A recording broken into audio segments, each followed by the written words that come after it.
కాంగ్రెస్ ప్రభుత్వంపై కేంద్ర మంత్రి బండి సంజయ్ సంచలన ఆరోపణలు చేశారు. ఎన్నికలు వచ్చినప్పుడే కాంగ్రెస్ నేతలకు రైతు భరోసా గుర్తుకు వస్తుందా అని ప్రశ్నించారు. కాంగ్రెస్ ప్రభుత్వం అంటేనే కూల్చివేతలు అంటూ హైడ్రాపై ఆగ్రహం వ్యక్తం చేశారు. కాంగ్రెస్ ఎంఐఎం పార్టీలు ఒక్కటే, ఓటు బ్యాంకు రాజకీయాలకు పాల్పడుతున్నారంటూ వ్యాఖ్యలు చేశారు. ముఖ్యమంత్రి గారి నోటి ద్వారా వచ్చే మాట ఒక శాసనం.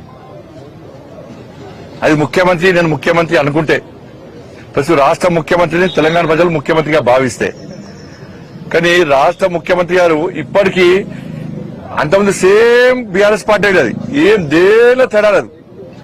వాళ్ళు ఏం చేసిర్రో, వాళ్ళకి ఎవరైతే శిక్షణ ఇచ్చిర్రో వాళ్ళని పట్టుకొచ్చుకొని రేవంత్ రెడ్డి గారు వాళ్ళ మంత్రులందరూ శిక్షణ పొందినట్టున్నారు. వాళ్ళు ఏ విమర్శలు చేస్తారో గవే విమర్శలు.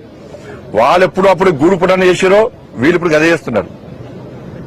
ఇచ్చిన మాట ఒక్కటి అమలు పోయారు. ఆచరణ సాధ్యంగా హామీలు అన్ని ఇస్తారు, నమ్మించుకుంటారు, ఓట్లు వేస్తారు, లాపత్త లేకుండా పోతారు.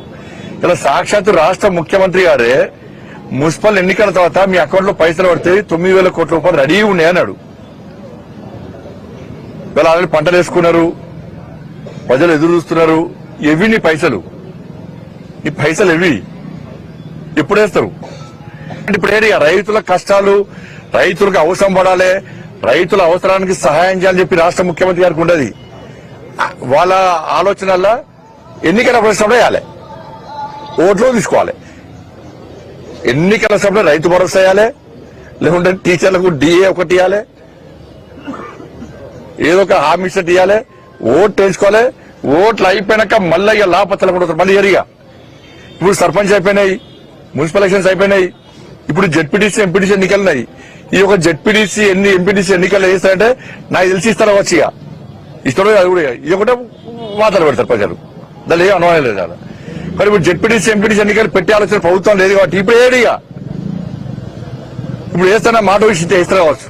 ముఖ్యమంత్రి గారి నోటి ద్వారా వచ్చే మాట ఒక శాసనం. అది ముఖ్యం. కరీంనగర్ లో కేంద్ర మంత్రి బండి సంజయ్ మాట్లాడుతూ రైతులకు రైతు భరోసా ఇస్తానన్న మాటను ముఖ్యమంత్రి రేవంత్ రెడ్డి మర్చిపోయారు. ముఖ్యమంత్రి నోటి నుంచి వచ్చే మాటలు శాసనంలో ఉండాలి. బీఆర్ఎస్ ఏ విధంగా విమర్శలు, గూడు పుటాన్నీలు చేశారో కాంగ్రెస్ ముఖ్యమంత్రి కూడా అదే చేస్తున్నారు. రైతు భరోసా మొదటి విడత డబ్బులు ఎగ్గొట్టారు. ఎన్నికలు వచ్చినప్పుడే రైతు భరోసా గుర్తుకు వస్తుందా? రైతు భరోసా ఇవ్వకపోతే రైతులే వాతలు పెడతారు. కేబినెట్ మీటింగ్ లో రైతు భరోసా గురించి ఎందుకు చర్చించలేదు?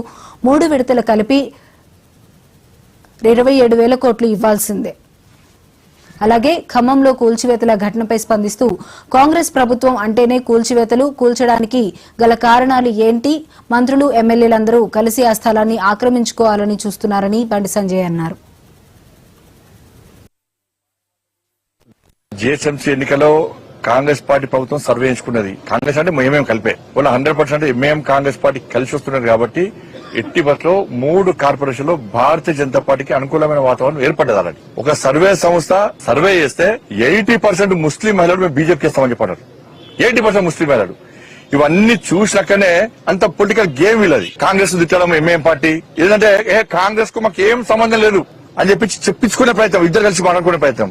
ఎంఐఎం పార్టీ కాంగ్రెస్ కలిసి మున్సిపల్ కార్పొరేషన్ లో ఉన్నారు.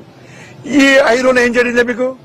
ఎన్నికలు కాగానే ఇప్పుడు భాగ్యనగర్ లో మొత్తం జిహెచ్ఎంసీ కార్పొరేషన్ ఎన్నికల్లో బీజేపీకి అనుకూలమైన వాతావరణం ఉందని చెప్పి ఇది లోపల ఇద్దరు మాట్లాడుకొని ఇంకా ఏం చెబుతారు, ఇంకా గట్టి చెబుతారు రేపటి నుంచి. మీ మాయమాటలు, మీ డ్రామాలు ఎవ్వరు నమ్మరు. ముస్లిం అంటేనే కాంగ్రెస్, కాంగ్రెస్ అంటేనే ముస్లిం అని చెప్పి ఎంఐఎం పార్టీ కంటే ఒక అడుగు ముందుకేసి కాంగ్రెస్ పార్టీ ముందుకు వచ్చేది. మరి మీ ఇద్దరి మధ్యలో ఎక్కడ చేరింది ఈ వారం రోజుల చెప్పాలి. ఎంఐఎం ను కాంగ్రెస్ పార్టీని వేరు అని చెప్పి ప్రజలు చూసే పరిస్థితులు లేరు. ఇలా అసదుద్దీన్ ఓవైసీమో కాంగ్రెస్ అంటాడు, అక్బరుద్దీన్ ఓవైసీమో అప్పుడప్పుడు బీఆర్ఎస్ అంటాడు. వాళ్ళ బిజినెస్ పార్ట్నర్స్ వాళ్ళకున్నారు, ఈయన బిజినెస్ పార్టీ ఈయనకున్నారు. జిహెచ్ఎంసీ ఎన్నికల్లో కాంగ్రెస్ పార్టీ ప్రభుత్వం సర్వే ఎంచుకున్నది. కాంగ్రెస్ అంటే మేమేం కలిపే వాళ్ళు 100% ఎంఐఎం కాంగ్రెస్ పార్టీ కలిసి వస్తున్నారు కాబట్టి ఎట్టి బస్సు. అలాగే ఖమ్మంలో కూల్చివేతల ఘటనపై స్పందిస్తూ కాంగ్రెస్ ప్రభుత్వం అంటేనే కూల్చివేతలు, కూల్చడానికి గల కారణాలు ఏంటి? మంత్రులు, ఎమ్మెల్యేలందరూ కలిసి ఆ స్థలాన్ని ఆక్రమించుకోవాలని చూస్తున్నారు. హైడ్రా కూల్చివేతలతో ఆగమాగం చేస్తున్నారు. మోదీ ప్రభుత్వం ఇండ్లు కట్టడానికి పోటీ పడుతుంటే ఈ ప్రభుత్వం కూల్చివేయడానికి పోటీ పడుతుంది. ఇలాంటి ముఖ్యమంత్రి ఎక్కడా లేరు అంటూ ఘాటు విమర్శలు గుప్పించారు.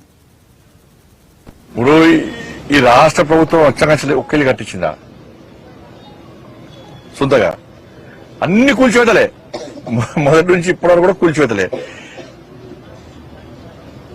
ఇది కూల్చివేతల ప్రభుత్వం. ఇది ఇలా ప్రజలందరూ తెలంగాణలో రాష్ట్ర ప్రజలందరూ కూడా కష్టపడి చిన్న చిన్న ఇల్లు కట్టుకున్న ప్రజలందరూ కూడా ఇబ్బంది పడుతున్నారు. మా ఇల్లు ఉంటుందా కూలుతుందా, ఎప్పుడు ఏం కట్టించి ఏం కూల్చుతారో వదిలేదు. ఇలా భూదాన్ భూములు అంటున్నారు. అసలు రాష్ట్ర ప్రభుత్వము అలా కట్టుకున్నది పెద్ద పెద్ద బిల్డింగ్ కాదు, పేదోళ్ళే కట్టుకున్నది. నువ్వు పేదోళ్ళకి ఇదే రాష్ట్ర ముఖ్యమంత్రి గారు ఏమన్నారు, గతంలో బీఆర్ఎస్ పార్టీ ప్రభుత్వం కూల్స్తే పాపం తగులుతుంది మీకు, ఇంకా కూల్చి పేదోళ్ళు ఇల్లు కూల్స్తారా? కట్టుకుంటప్పుడు ఏం బీకిరు మీరు అన్నాడు రాష్ట్ర ముఖ్యమంత్రి గారు. కట్టుకుంటప్పుడు ఏం బీకిరు మీరు, ఇప్పుడు కూల్స్తారా అన్నాడు. నేను ఇప్పుడు అడుగుతున్నా, ఇప్పుడు కూల్చడానికి కారణమేంది? ముఖ్యమంత్రిగా లేనప్పుడు ఒక మాట, ముఖ్యమంత్రి ఉన్నప్పుడు ఒక మాట. ఇలా కాస్ట్లీ భూములు అంటే కాస్ట్లీ భూములు పేదోళ్ళు వాళ్ళు కాస్ట్లీ భూమి అని వేసుకోలే, వాళ్ళు విల్లు కట్టుకోలే. ఎప్పటి నుంచో తరతరాల నుంచి వాళ్ళు ఉంటున్నారు. వాళ్ళ ఇల్లు కూర్చోడానికి కారణం ఏంది? ఏదో మీకు ఉండాలి కదా, ఏదో ఉండాలి కదా, మీ ఆలోచన ఏది? ఏం లేదు, కబ్జాలు చేస్తా దాన్ని.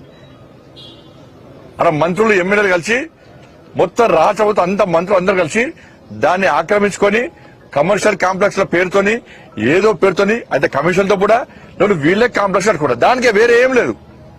ఇక పేదోళ్ళ ఇండ్లు కూర్చోడానికి మీకు చేతట్లు వచ్చినాయి. మీకు ఇప్పటికే హైడ్రా పేరుతోని సర్వనాశనం చేశారు, మూసీ పేరుతోని ఇటు నాశనం చేస్తున్నారు, ఆడు ఖమ్మంలో భూదాన్ భూములు అని చెప్పి వాళ్ళ బతుకులు నాశనం చేస్తున్నారు.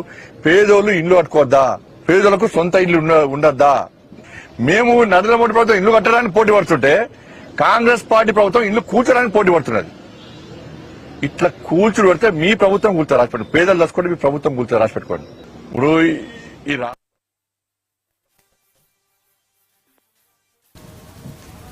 ఇవి బులెటిన్ అప్డేట్స్. మరిన్ని అప్డేట్స్ కోసం చూస్తూ